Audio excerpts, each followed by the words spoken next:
Une petite réflexion, bon, ça demanderait beaucoup plus de temps comme d'habitude, mais c'est une petite ébauche, hein. C'est vraiment quelques petites minutes.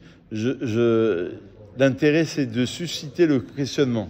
Si déjà on arrive à vous susciter un petit questionnement, ça serait déjà pas mal. On dit dans les textes que Adam, c'est la guématria de main, 45.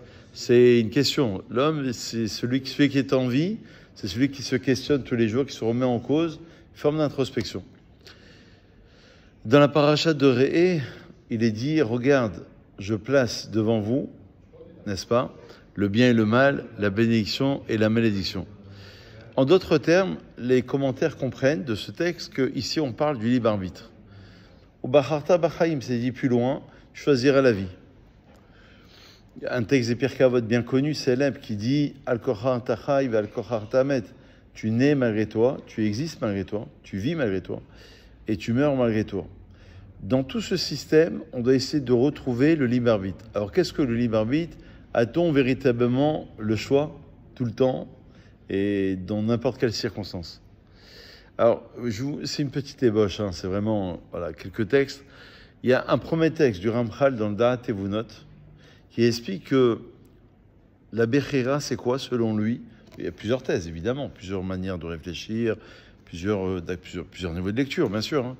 Donc, selon lui, c'est Aelem Haïdia. Dans Da'at Evunot, il dit la Bechira, le libre arbitre, c'est l'absence de la connaissance du futur. Aelem Haïdia. C'est-à-dire que Dieu, il sait. Alors, vous savez, j'avais fait une étude il y a quelques mois en arrière. À l'époque du Moyen-Âge, j'ai eu beaucoup de discussions philosophiques. Je crois de mémoire que c'était le Ralbag. Sauf erreur, mais je crois que le Ralbag, il dit que Dieu, il ne sait pas ce qui va se passer. C'est un des rares. Hein. 14e, 15e siècle. Hein. Dieu, il ne sait pas ce qui va se passer. Au lieu d'être un antidote. Donc, en vérité, c'est très surprenant. Tout le monde lui est tombé dessus. Je crois que c'est le Ralbag de mémoire. Et tout le monde a dit c'est impossible. On ne peut pas limiter Dieu comme cela. C'est qu'il y a un grand rabbin espagnol qui s'appelait Rabbi Yosef Albo. De la même manière qu'il y avait le Rambam qui a écrit les 13 principes de foi. Rabbi Yosef Albo, il a écrit Mahamar HaIkarim, le livre des principes. Et lui, il dit qu'il y a trois grands principes. Qui va en fait, c'est le résumé des 13, si vous voulez. Bon, il y a le châtiment, la venue Mashiach, la rétribution, sur trois grandes thèses. Et tout le monde a pensé que Dieu, il sait exactement ce qui va se passer. Et d'où vient la question, si Dieu, il sait, c'est le début de Réé, ce qui va se passer, ai-je véritablement le choix? Réponse d'après le Ramchal, oui. D'après le Ramchal, c'est clair. J'ai le choix parce que je ne sais pas ce qui va se passer. Donc, il dit, c'est une impression de choix, parce que c'est ALM, il dit, on t'enlève la connaissance qui va passer dans une minute, une heure, un an ou 10 ans, c'est le même sujet. Dieu, c'est au niveau du satellite, c'est comme le GPS et le satellite. Et donc, il arrive à percevoir, en termes de temps et de vitesse, c'est à un autre niveau, puisque c'est vers le haut. Et donc, il arrive à comprendre, voir ce qui va se passer plus tard. Le Rambam, il dit dans son livre, Mishneh Torah, il dit que on ne peut pas saisir, c'est quelque chose qui nous dépasse. Et il cite un verset du Tanar qui dit « Kelo marchavotai et marchavotechem ». Écoutez, ne commencez pas, dit le Rambam, à chercher des excuses ou des prétextes. Vos pensées ne sont pas les miennes. On n'a pas le même niveau de compréhension. Certains ont dit, de toute manière, ça dépasse l'entendement, donc on ne pourra jamais comprendre. Et d'autres ont dit, non, il y a peut-être une réponse dans les écrits même du Rambam. Il y a ceux qui voient le libre arbitre comme étant... ceux qui vont faire une distinction dans le libre arbitre lui-même, en disant qu'il y a des choses sur lesquelles on n'a pas de libre arbitre. Et il y a des choses sur lesquelles on a un libre arbitre. Le Rav Dessler, il le définit ainsi dans Mirtav Meliaou. Il dit, mais alors, qu'est-ce que ça veut dire En Mazal Israël? Dans la Gemara, c'est écrit que Israël n'est pas soumis à un Mazal. Il est au-delà du Mazal, de l'astrologie.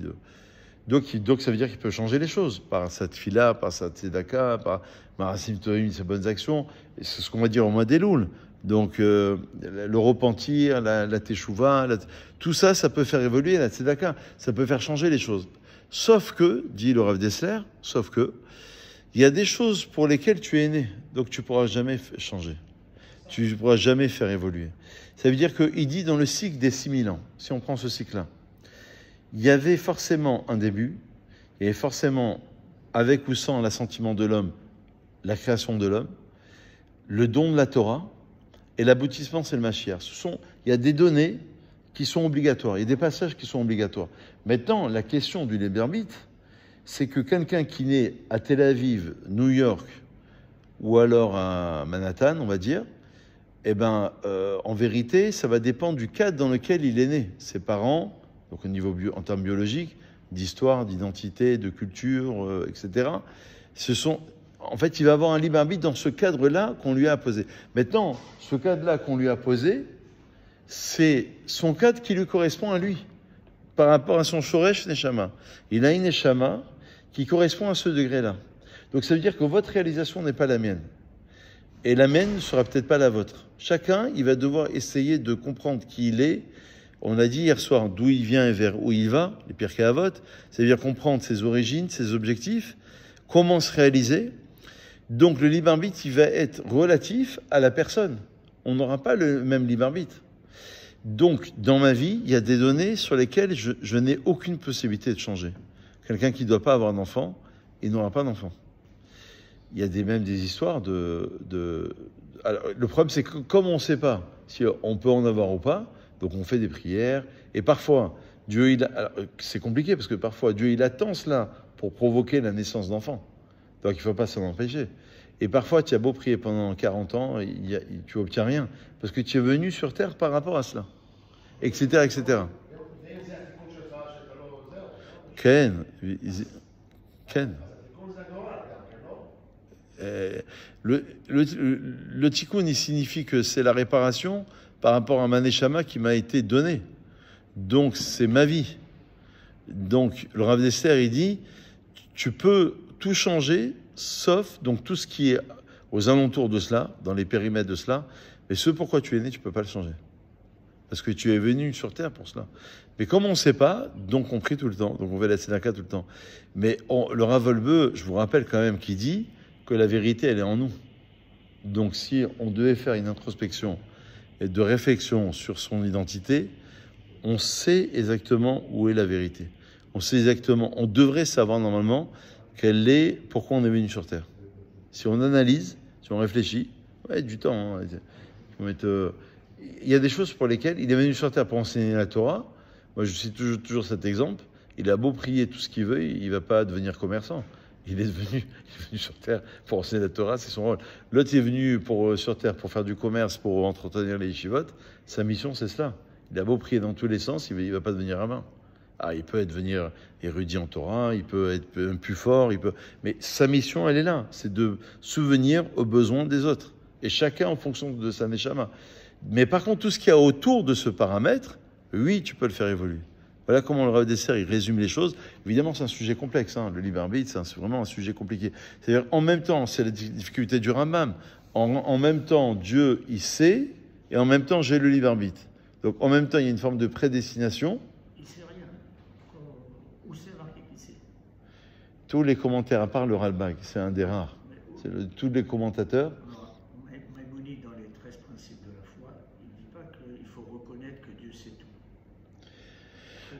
Alors peut-être que Maïmonide, mais les autres commentateurs, ça veut dire que si on s'en tient au Rabbi Yosef Albo, tous les autres commentateurs qui vont venir, le Maharal de Prague, tous les grands penseurs juifs vont considérer à partir des textes, hein, c'est pas sorti de leur pensée, à partir des textes eux-mêmes.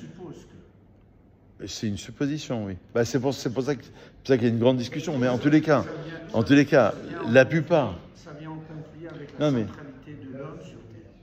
Oui, mais c'est-à-dire que Dieu a délégué l'homme sur Terre pour parfaire son monde, ouais. Pour ceux qui veulent parfaire le monde, ouais. Et il lui donne toutes les compétences. Mais il ne maîtrise pas sa pensée. La pensée de l'homme, personne ne la maîtrise. Personne ne la maîtrise. Même pas l'homme, presque. L'homme choisit sa pensée. Bon, il y a quand même des textes qui connaît les pensées, oui. Ça, c'est écrit au niveau des textes. Hein. C'est diminuer le rôle de l'homme sur Terre, alors que Dieu a créé l'homme justement pour qu'il ait un rôle central sur Terre. Central. C'est ce que nous faisons nous. Non, je suis pas d'accord. Non, je suis pas d'accord. Je suis pas d'accord. On peut être en désaccord, ceci étant. On peut être en désaccord. C'est ça la pensée. Ouais, c'est ça la pensée. Mais je pense qu'il y a une erreur sur ça. La formulation. Non, je pense qu'il y a une erreur. Parce que c'est écrit dans les textes, il faut retrouver les textes. Du Talmud et même des prières, même dans les prières elles-mêmes, il faut retrouver les textes. Mais les textes, ils vont revenir. Oh, Dieu connaît les pensées des hommes. On le dit même dans les textes de prière. On dit des choses comme ça. On dit des choses comme ça, on dit des choses qui sont vraiment cela, pas des choses comme cela, qui correspondent vraiment à cela. Ça veut dire que Dieu connaît non seulement les comportements, qu'il marche et c'est écrit clairement dans les textes. On ne peut pas remettre en cause les textes. Une manière de penser, tu peux le remettre en cause, mais un texte, c'est compliqué, sinon à ce moment-là, il n'y a plus de limite. Le texte de Tziva, il est tendancieux. Il a été écrit par quelqu'un qui pense comme ça.